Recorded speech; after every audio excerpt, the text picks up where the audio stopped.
Francisco. And soon we will be having national meetings.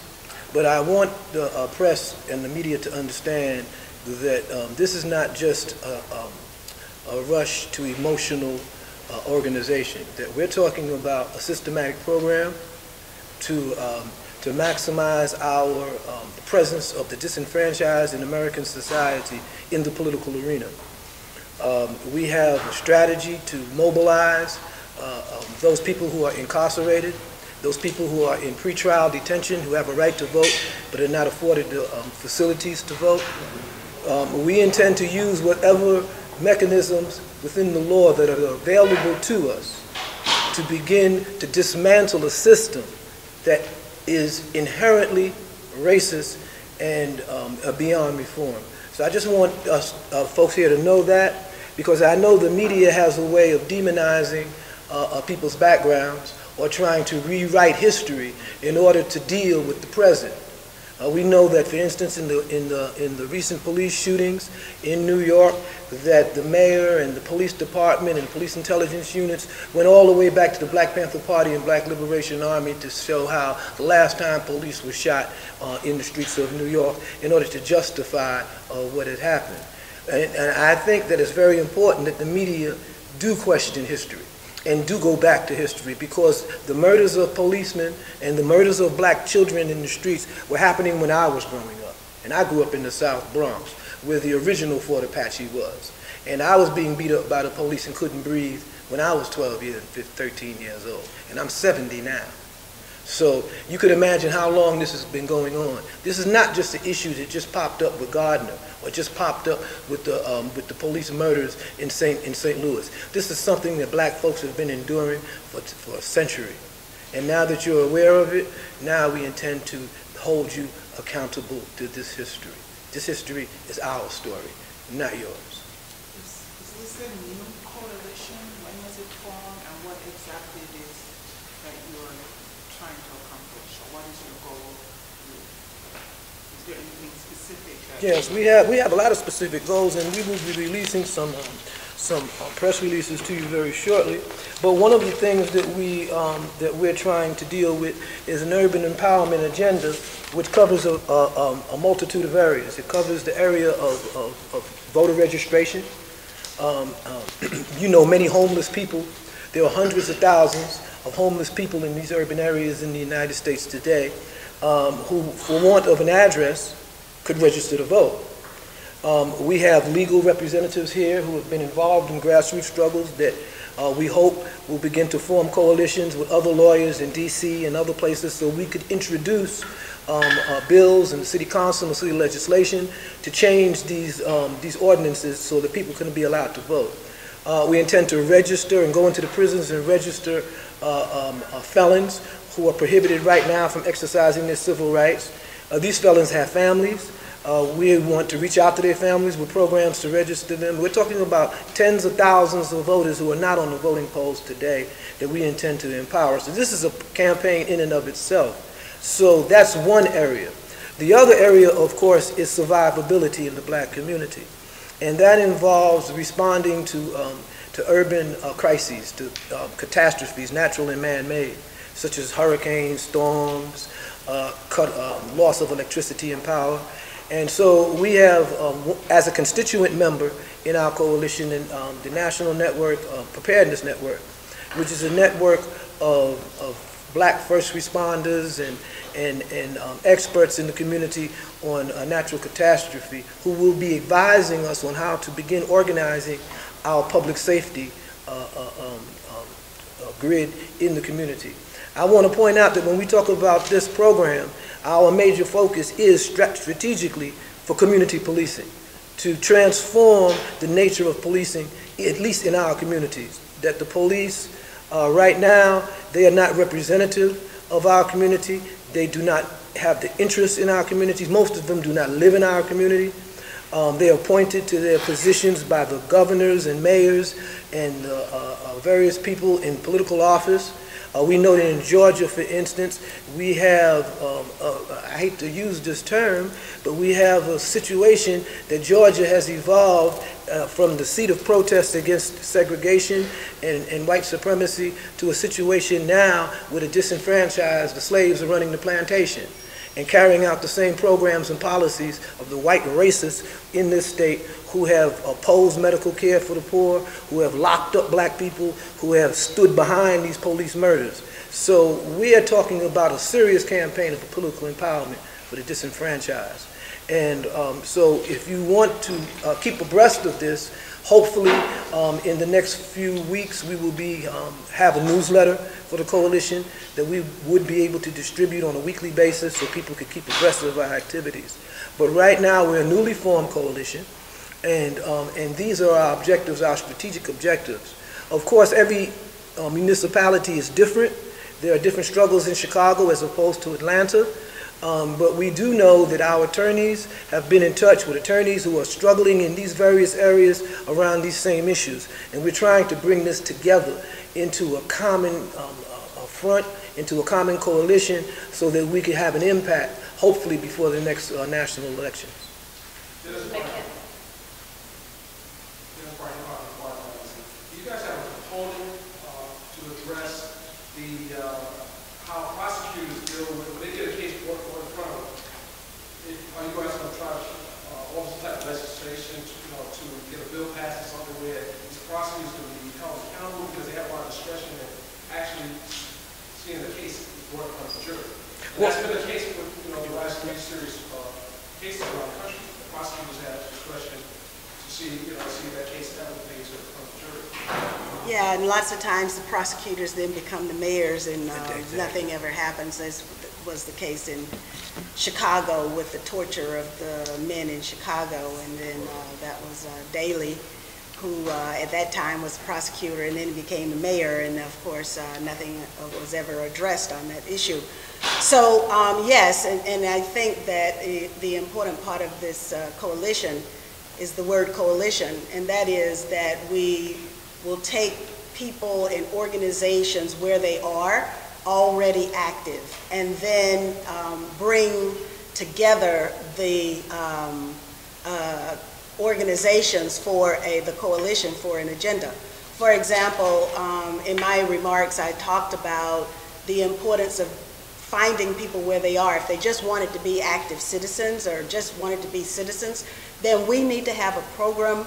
I have some ideas, in fact, that I would like to present to the coalition on ways in which average ordinary citizens can become active on this issue, only when they're called. But when they're called, then they become active, yes, and they do the right thing once they're called.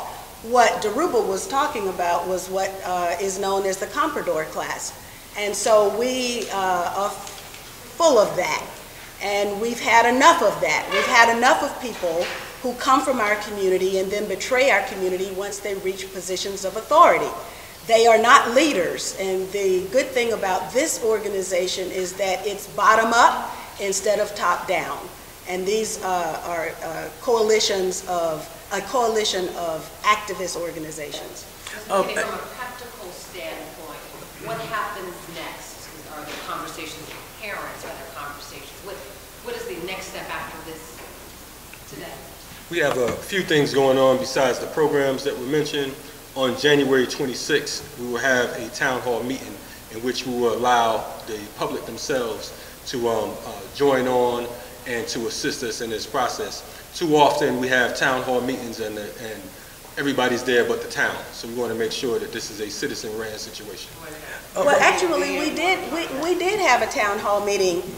We had a great town hall meeting not very long ago, but you guys weren't there.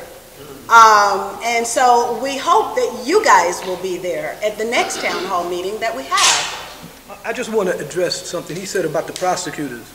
The prosecutors in most municipalities is an elected office.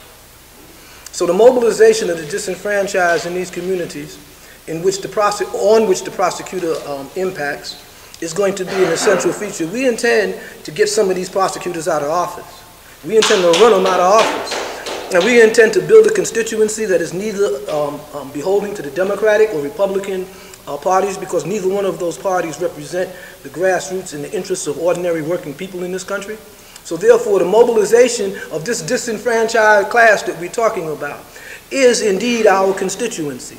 And our constituency has a beef with prosecutors who don't prosecute criminals when they're in blue. So yes, we will be going after these prosecutors through the electoral ballot box, and we will be going after these police departments through the process of referendum and changing the charters in the cities so that the police in the communities will police the communities and will live in the communities. Can I ask a perhaps slightly challenging question?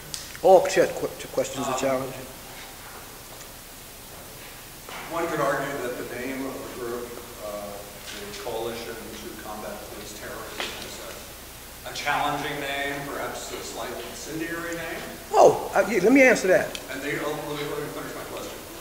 And there's been criticism that anger in the community fueled the killing of the 2 police officers in New York. Do you have a responsibility to exercise restraint? So, the use of terms, to combat means that, to combat. We're not here to determine other people's political agenda. We're not here to tell other people how to think. We don't represent the politics of the Gardner family. We don't represent the politics of the Brown family. They're in grief. They lost their child. It launched a movement. They are not our political leaders. This coalition says what it is, to combat police terrorism, because the police are terrorizing us and have been terrorizing us for what, about 400 years now? They're the descendants of the patty rollers, remember them from New York? They're the descendants of the Ku Klux Klan. They're the descendants of the militias that used to go hunt slaves and run them down. That's what the police, that's how they police our community. Huh? If you think that that history is not worthy of the term combat, then you need to be 12 years a slave. So yes, we don't have no obligation to tone down our rhetoric. Who do we have an obligation to? CNN? To you? To white folks? Do we have an obligation in this society as the victims of white supremacy in this country to reform white supremacy? Do we have an obligation to make you feel better about yourself and better about your country? No. The coalition is to combat police terrorism. Do you think there are any police officers out there who are honorable people who do a good job, who maybe deserve I think that if our decentralization program comes through, they'll be living in our community. We know that there's black police officers who are terrified by their colleagues. We know that there are black police officers who cannot police properly because of white supremacy, institutional white supremacy inside of their organization. So that we hope that if we can change the laws that allow the police, that allow the community to control policing in their community, that has residency clauses at least for 3 or 4 years of a police's term, that he live in the community that he work in. I'm sure that there are black police officers out there, there are white police officers out there from every denomination who will protect their community, who will enforce the law, and who will protect the defenseless from those amongst their ranks who would make them victims. Yes, I do believe there are those types of policemen. Well, they endangered species already, because we know that an individual cannot change an institution. Talk to the average black cop and what he tells you when he's off duty and he has to wear his gun. He's terrified. He's scared to death. That a white cop might shoot him because he thinks he's another Negro with a gun. Okay? So let's be real here. I think, while I appreciate the question, I really understand that you are trying to turn us into the bad guys. And we are not the bad guys. We are here for the people. Actually, unfortunately, I grew up with a father who was a police officer. And my father would come home angry because yet another black man, back then in the day, they would handcuff them to the telephone pole and then they would beat them with their nightsticks. And my father had to witness that day in and day out. And as a police officer, a black police officer, who was actually unwanted on the force, he had to swallow that. Eventually, he had his fill, and he couldn't swallow it anymore. You could say that my father also couldn't breathe. And so he left the Atlanta Police Department. Instead of asking other people to change the policy, he said the only way we're going to change this policy is for us to become the policy makers. And so my father ran for office and won and became a policy maker. So now this coalition is against a particular kind of policing. It's not against police officers in general, but it certainly is against those who use excessive force, who use the opportunity that they have to protect the community to terrorize the community. And there are some people who don't experience this. Like, for example, when my father had to swallow when he saw innocent black men handcuffed to the telephone pole and being beaten by his fellow white officers, and he couldn't say anything or do anything about it.